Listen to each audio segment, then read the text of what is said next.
해피 뉴 이어. 성가대 찬양 감사합니다. 여러분들 우리가 교회력으로는 이제 주연절기가 이제 시작과 함께 오늘 이제 마태복음 3장 13절 17절 말씀을 함께 읽었습니다. 이 구절은 이 복음서 안에서 매우 중요한 어떤 전환점이 되는 본문이기도 합니다. 말 구유에서 태어나신 예수께서 이제 주연절기와 함께 이 성인 예수를 만나게 하는 장면이에요. 더 이상 이제 아기 예수가 아니라 성인이 된 예수 그리스도를 우리가 이제 마주하게 된다는 뜻입니다. 더 이상 이제 구유에 놓여 계신 것도 아니고 부모를 따라서 성전에 올라가던 이 소년도 아닙니다. 이제 예수님은 스스로 오늘 본문에 보면 스스로 걸어 나와서 요단강에 서 계셨다, 이렇게 본문은 기록하고 있습니다. 요단강은 단순한 어떤 장소가 아니라 이곳은 예수님의 삶이 은밀하고 드러나지 않은 준비의 시간에서 이제는 공적인 사명의 시간으로 넘어가는 경계의 장소였습니다. 그 전까지는 드러나지 않는 어떤 삶이었는데 이때부터 예수님께서 공식적으로 이제 사람들 앞에 숨겨져 있던 것들이 환하게 드러나는 시간이 됐다는 얘기예요. 다시 말해 이 장면은 예수님이 이 세상에 처음으로 드러나는 순간이며 이 주연절이 우리에게 주는 핵심 메시지와 정확하게 맞닿아 있습니다. 주연절은 하나님께서 예수 그리스도를 통해 누구이신지를 드러내는 절기입니다. 그래서 세상은 이미 성탄의 트리가 불이 다 꺼지고 그 장식들을 다 걷어냈지만 우리는 주연절기까지 성탄의 불빛과 트리를 세워놓는 이유는 바로 여기에 있습니다. 예수님께서는 이제 오셨고 우리와 함께 하시고 앞으로 우리와 걸어가실 것이다. 마태복음은 예수님이 요단강에 오신 목적을 분명히 말합니다. 13절 말씀에 이렇게 합니다. 세례를 받으시려고 갈릴리를 떠나 요단강으로 요한을 찾아가셨다. 이 한 문장은 굉장히 불편한 질문을 던질 수 있습니다. 요한의 세례는 회개의 세례였어요. 죄 있는 자들은 다 와서 이 물로 세례를 받아라. 그게 바로 요한이 해왔던 이야기였습니다. 죄를 고백하고 삶의 방향을 돌이키겠다는 선언이었는데 그러면 죄가 없으신 예수가 왜 이 자리에 서서 계실까? 여러분, 세례 요한도 이 질문 앞에 멈춰 섰습니다. 그는 예수님 앞에 14절에 이렇게 얘기하고 있습니다. 내가 선생님께 세례를 받아야 할 터인데 선생님께서 내게 오셨습니다. 이렇게 물어봐요. 이 말은 단순한 겸손이 아니라 요한은 자신의 역할을 정확하게 알고 있었어요. 그는 자신이 길을 예비하는 자리라는 것을 알고 있었어요. 자기 역할은 예수님이 이 땅에 오심을 미리 앞서서 예비하는 자, 예수님이 하나님의 구원을 완성하실 분도 알고 있었습니다. 그러므로 요한의 질문은 아주 정직합니다. 왜 이 질서를 거꾸로 만들고 계신 거냐? 그렇게 질문하고 있는 겁니다. 예수님의 대답은 짧지만 매우 깊습니다. 지금은 그렇게 하도록 하십시오. 이렇게 하여 우리가 모든 의를 이루는 것이 옳습니다. 여기서 우리는 두 가지를 놓치지 말아야 합니다. 첫째, 예수님은 내가라고 말씀하지 않으시고 우리가라고 말씀하고 있어요. 본인의 집중해서 자기만을 얘기하지 않아요. 내가 아니에요. 우리가. 그리고 둘째로는 뭐냐면 예수님은 이 세례가 모든 의를 이루기는 길이라고 말씀하고 있습니다. 마태복음에서 의는 개인의 도덕적인 완전함이나 율법 준수를 의미하지 않습니다. 유대인들이 얘기했던 의로움과 예수님이 얘기하는 의로움은 차이가 있어요. 의는 언제나 하나님의 구원의 계획에 자신을 맡기고 그 흐름에 참여하는 삶의 방식을 의미합니다. 다시 말해 예수님은 이 세례를 통해서 인간의 자리로 완전히 내려오심으로 하나님의 의를 이루신다는 뜻이기도 합니다. 예수님은 일단은 죄인들과 함께 같은 줄에 서 계세요. 회개의 줄, 보호가 필요한 사람들의 줄, 상처 입은 사람들의 줄에 서 계십니다. 오늘날로 이야기하면 이민자와 같은 사람으로서 실패와 좌절로 삶의 방향을 잃어버린 자들과 함께 그 줄에 서 있습니다. 방황과 아픔을 품고 있는 사람들과 그들과 멀리하지 않고 그들과 함께 그 줄에 서 계신다는 뜻으로 예수님께서는 그 자리에 계신다는 뜻입니다. 예수님은 그 줄에 앞에서 가르치지 않으십니다. 그 줄 밖에서 그들을 평가하지도 않으십니다. 그 줄 안으로 예수님은 스스로 들어오셨습니다. 이것이 예수님의 세례가 의미하는 복음의 방향이 어디로 향하는지를 잘 보여주는 것입니다. 예수님께서 이 땅에 오셔서 우리를 구원하시는데 우리를 멀리서 판단하지 않으세요. 우리가 서 있는 그 자리에 예수님은 똑같이 서 계시다는 뜻이에요. 우리는 종종 세례를 개인의 결단으로 이해합니다. 세례 받는다라면 여러분들 내가 이제 믿기로 결정했다. 내가 이제 예수를 구주로 고백했다. 이런 자신의 개인의 결단 때문에 세례를 받는다고 생각합니다. 그러나 예수님의 세례는 전혀 다른 이야기를 들려주고 있습니다. 예수님의 세례는 자격의 증명이 아니라 연대의 선언입니다. 내가 다 됐다, 준비됐다. 그러니까 이제 뭐예요? 세례 받을 수 있다. 그게 아니라 연대의 선언이래요. 예수님은 이미 하나님의 아들이셨습니다. 그럼에도 불구하고 세례를 받기 위해서 요한 앞에 서셨습니다. 이는 하나님의 나라가 혼자 영광으로 세워지는 것이 아니며 하나님의 나라는 언제나 함께 이루어진다는 의미입니다. 예수님도 혼자 시작하지 않으셨다는 것을 우리가 기억해야 됩니다. 예수님이 유아기, 소년기 거쳐서 성년이 됐어요. 갑자기 성년이 된 게 아니에요. 이 땅에 어떻게 오셨어요? 아기 예수로 오셨잖아요. 그러니까 예수님도 뭐예요? 다 그 시간을 겪어서 어른이 된 거예요.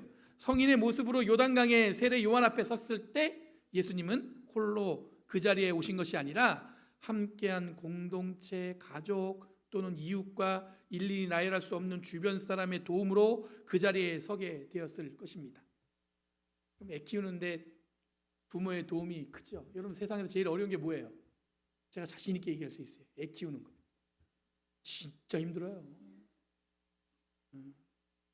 어릴 때는 뭐 챙겨야 되지만 나이 먹고 머리가 커지면 내 맘대로 안 됩니다. 지 맘대로 하려고 그래요. 그러면 또 거기서 부딪히는 다 말하지 않겠어요. 말하지 않아도 않는 그게 있어요. 여러분 1세기 당시 아이들은 매우 높은 사망률 속에 살았습니다. 10살이 되기 전에 절반이 목숨을 잃었습니다. 우리가 왜 100일 애들 어릴 때 100일 지켰어요. 100일 지나면 애가 그래도 돌 지나면 살 수 있겠구나. 그래서 그 생일을 갖다가 특별하게 하는 거예요.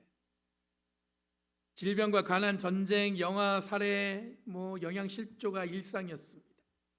여기에 더해서 예수님은 단지 가난한 아이였을 뿐만 아니라 정치적으로도 위협받는 존재였습니다. 성경에 보면 예수님이 태어났을 때 이스라엘 왕이 나셨다는 소식에 헤롯 왕은 자신의 권력을 유지하기 위해서 베들레헴에 있는 아이들을, 여아들을 죽였다라는 기록이 있습니다. 이런 끔찍한 상황에도 불구하고 예수님은 살아남으셨습니다. 하나님의 아들이시기 때문에 예수님만 죽음을 모면했을까? 그렇지 않습니다. 이건 단순히 기적이 아니라 수많은 사람들의 선택과 결과였을 것입니다. 그러니까 예수님이 살아남을 수 있었던 것은 운이 좋아서, 하나님 아들이기 때문에 따로 특별해서 다른 베들레헴에 있는 아이들은 죽었는데 그 예수님은 살아남았다. 이 얘기는 누군가의 선택이 필요했었던 거예요. 누군가는 위험을 대신 감수했고, 누군가는 침묵하지 않았고, 누군가는 자기의 삶을 안정을 포기했으며, 누군가는 예수님과 가족들이 애굽으로 피난길을 갈 수 있도록 도왔고, 또 애굽에서 어떤 이들은 이렇게 난민으로 생명을 보존하기 위해서 피난 온 예수님의 가족들을 돌봤을 것입니다. 마태복음이 예수님의 이야기를 족보로 시작하는 이유가 바로 여기에 있습니다. 예수님의 정체성은 개인의 탁월함이 아니에요. 예수님께서 혼자 하나님의 아들로 이 땅에 오셔서 모든 게 완벽했다 그렇게 얘기하지 않고 마태복음은 족보를 얘기해요. 누가 누구를 낳고 누가 누구를 낳고 세대에 걸친 신앙의 축적 위에 예수님이 이 땅에 오셨음을 보여주고 있습니다. 소개된 족보에 보면 그 안에 영광만 있지 않습니다. 실패와 폭력, 이방인의 포로의 기억이 그 족보 안에 들어있어요. 그 인물들이 다 면면히 보면 대단한 인물들만 있는 게 아니었어요. 가장 도드라져 보이는 것은 뭐냐면 여인들이 등장합니다. 다말, 족보에 등장하죠. 그는 성폭력과 가족 붕괴의 이야기를 드러내는 그런 인물로 소개되어집니다. 기생 라합, 이방인이면서 여러분들 사회적 주변 인물이었습니다. 정탐꾼들을 숨겨준 이방 여인으로 우리가 구약에서 읽을 수 있죠. 룻은 모압 여인이면서 혈통적으로 배제된 존재였습니다. 전혀 여러분 예수님의 족보에 들어올 만한 사람이 아니에요. 잘 아는 밧세바, 우리아의 아내죠. 권력에 의한 폭력과 피해자로 우리가 알려져 있습니다.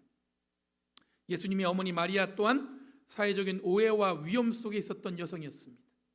이런 이름들이 예수님의 족보에 있다는 것은 하나님 나라의 역사가 영웅 또는 몇 사람의 업적으로만 이루어지지 않았고 이름 없는 수많은 사람들의 삶과 선택이 쌓여서 이루어졌음을 보여주고 있습니다. 우리의 세례도 마찬가지입니다. 우리는 예수님만 연결된 존재가 아니라 이전 세대와 다음 세대까지 이어지는 신앙의 사슬 속에 놓이게 되었다는 뜻입니다. 우리가 신앙을 전수해야 된다는 표현을 저는 자주 사용해요. 전수가 뭐예요? 무형문화재 할 때 여러분들 이렇게 옛날 때 이렇게 전수자 이런 얘기 들어보셨죠? 신앙도 마찬가지예요. 다음 세대 우리는 어떤 마음으로 전수하는 거예요. 세대에 걸쳐서. 저희가 어떻게 예수 믿게 됐어요? 여러분들 어떻게 예수 믿게 되었어요? 여러분들 이 자리에 어떻게 예배하게 되었어요? 누구 때문에요? 내가 선택해서? 아니에요. 물론 하나님이 우리를 선택하셨어요. 세대와 세대를 이어서 누군가의 희생을 통해서 우리가 이 자리에서 예배하고 있는 거예요. 여러분, 복음서에서는 예수님이 아버지 요셉의 음성은 전혀 기록되어 있지 않습니다. 여러분, 요셉 꽤 중요한 인물임에도 불구하고 복음서는 요셉을 그림자처럼 잘 드러나지 않는 존재로 표현하고 있습니다. 마태복음에 보면 그 족보에 마찬가지로 요셉은 드러나지 않고 집중되지 않는 요셉을 통해서 어떻게 예수님이 이 땅에 오셨는지를 자세히 기록하는 대신에 우리는 짐작할 수 있는 여백만을 읽을 수가 있습니다. 요셉의 이야기는 없어요. 근데 짐작만 할 수 있어요. 침묵하고 늘 곁에 있는 요셉은 사회적 비난 앞에 있던 마리아를 선택하고 보호하고 아들을 보호하기 위해 애굽의 난민이 되는 것을 선택하고 사람들이 모여들고 집중하는 곳이 아니라 되도록 관심 밖에 있는 나사렛에서 예수를 키웁니다. 요셉은 위대한 설교가도 아니었고 훌륭한 아버지라고 평가할 만한 이야기도 복음서에선 찾아볼 수 없습니다. 요셉은 단지 예수를 지켜내기 위해 자신이 포기할 것을 선택하고 자신이 할 수 있는 것을 최선을 다함으로 오늘 본문에서 예수님께서 성인이 되셔서 세례를 받도록 안내하셨습니다.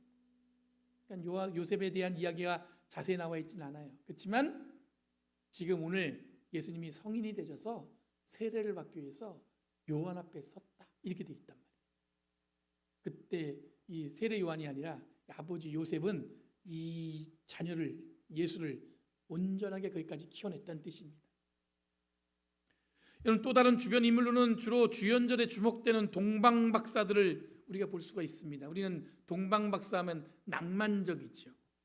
그런데 실제로 마태복음 안에는 보면 이 동방박사는 위험한 인물들이었습니다. 단순히 별을 따라온 천문학자, 원래 이 동방박사의 역할은 뭐냐면 천문, 하늘의 별을 보면서 이 길을 보는 사람들이었어요. 천문학자들이었어요. 그들이 헤롯을 찾아가서 뭐라고 얘기했냐면 이스라엘의 왕에게 경배하러 왔다고 얘기했습니다. 이건 굉장히 헤롯에게 도발적인 메시지입니다. 종교뿐만 아니라 국가 질서를 뿌리째 흔드는 사람들이었습니다. 헤롯은 로마가 세운 봉신왕이에요. 로마 황제가 너는 거기를 지켜라 해가지고 대신 이 봉신에서 너가 대신 그 나라를 그 지역을 지켜라 해서 왕이 된 사람이에요.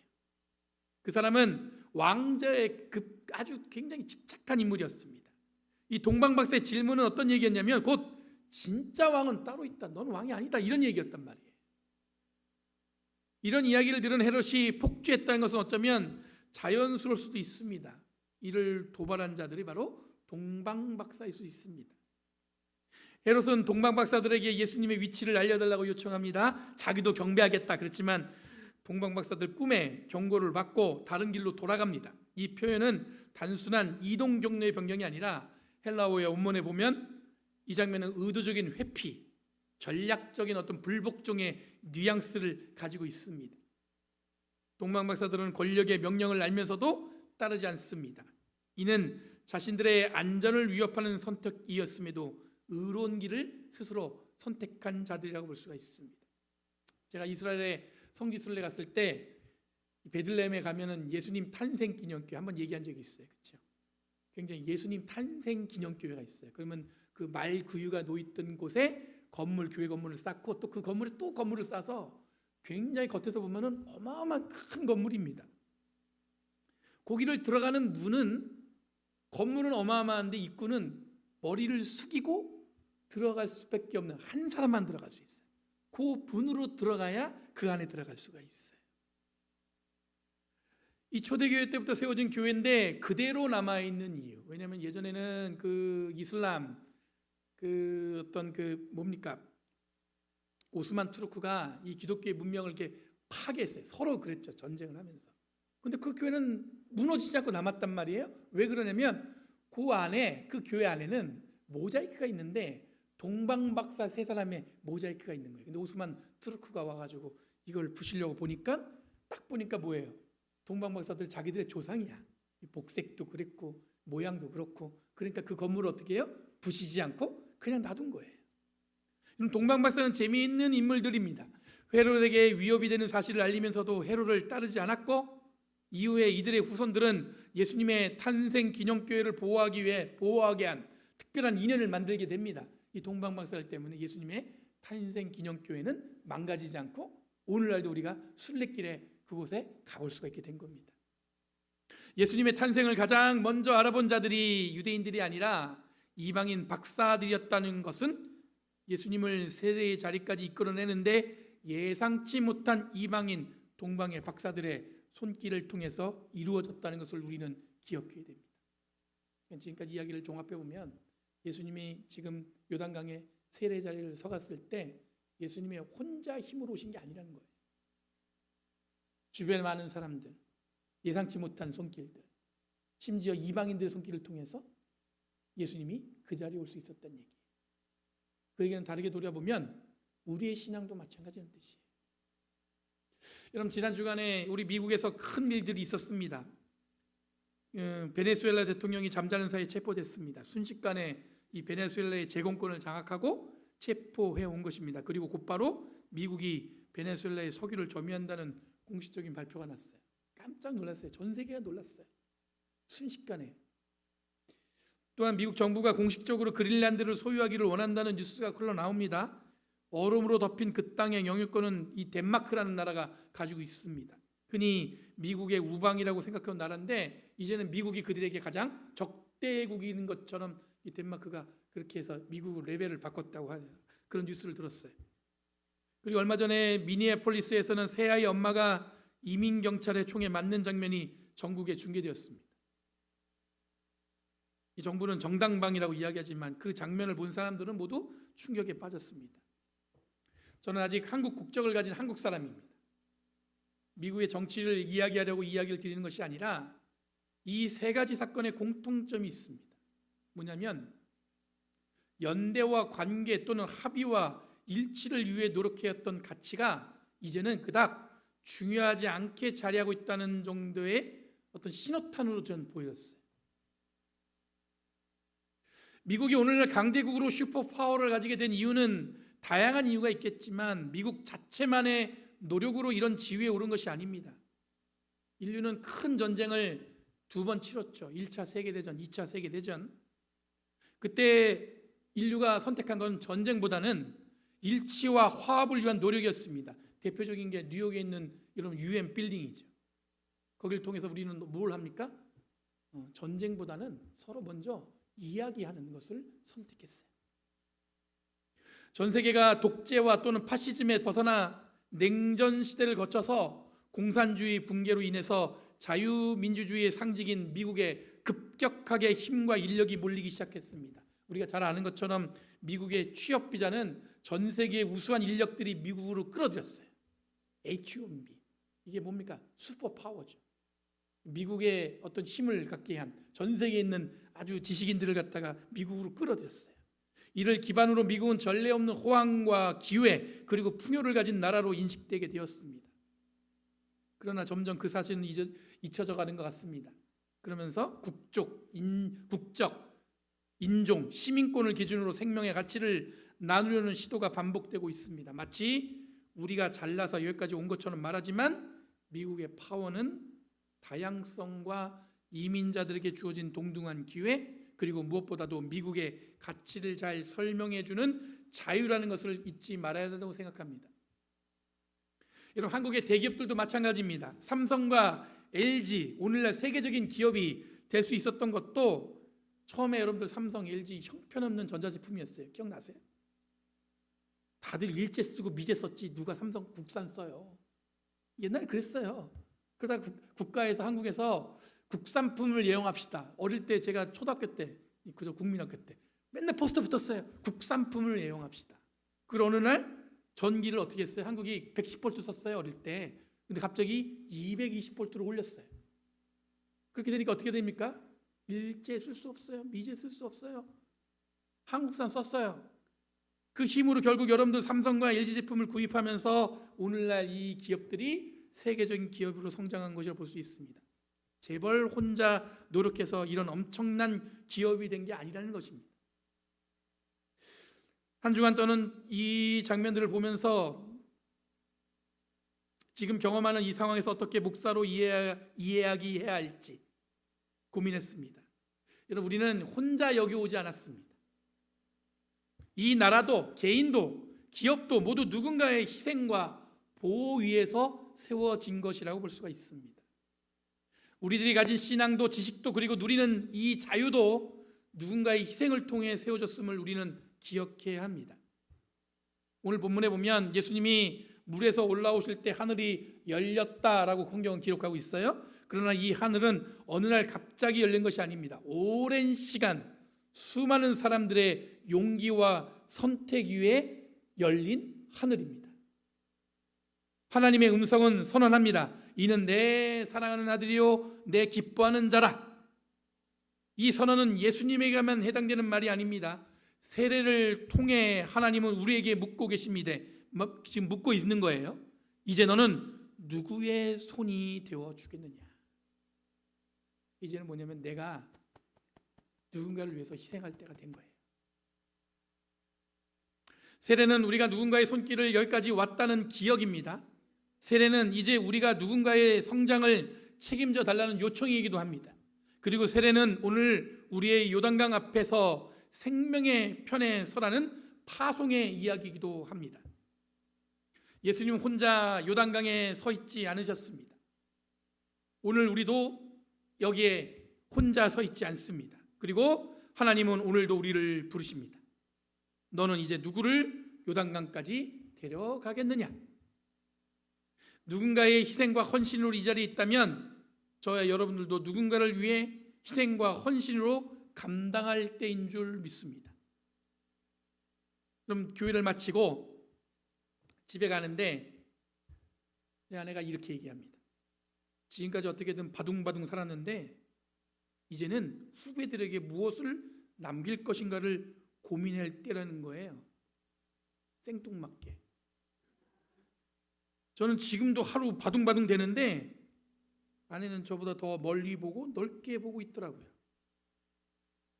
여러분, 교회 사역이라는 것이 우리 교회만 잘 되기 위해 하는 것이 아니라 우리가 관계하는 모든 이들에게 모든 공동체에 선한 영향력을 나눌 수 있어야 되는 것이라는 생각이 들었습니다.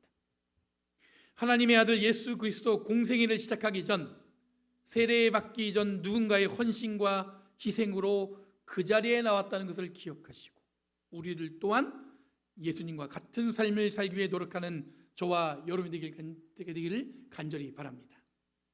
우리 다 누군가의 희생으로 이 자리에 왔어요. 나 혼자 결정해서 온 거 아니에요. 생각해 보세요. 열린교회 누군가의 희생으로 지금까지 든든히 세워진 거예요. 그 마음을 잘 품으시고 새로운 마음으로 평화의 도구가 되시는 저와 여러분 되기를 원합니다. 기도하겠습니다. 거룩하신 주님, 감사합니다. 변함없는 주님의 사랑과 은혜 가운데 있길 원합니다. 날마다 주님이 주시는 사랑과 그 기억 속에 우리들이 마땅히 서야 할 자리가 어디인지를 분별하며 살아가는 저희들 되게 하여 주시옵소서. 누군가의 희생과 노력 덕분에 우리가 이 자리에 서 있음을 잊지 않고 이 땅을 살아가는 저희들 되도록 인도하여 주시옵소서. 우리가 이 세례를 받고 새로운 삶을 살고자 결심한 그 마음이 어디로 향해야 될지 또 무엇을 위해야 할지 그것을 분명하게 분별하는 눈을 갖도록 인도하여 주시옵소서. 감사드리며 예수님의 이름으로 기도합니다.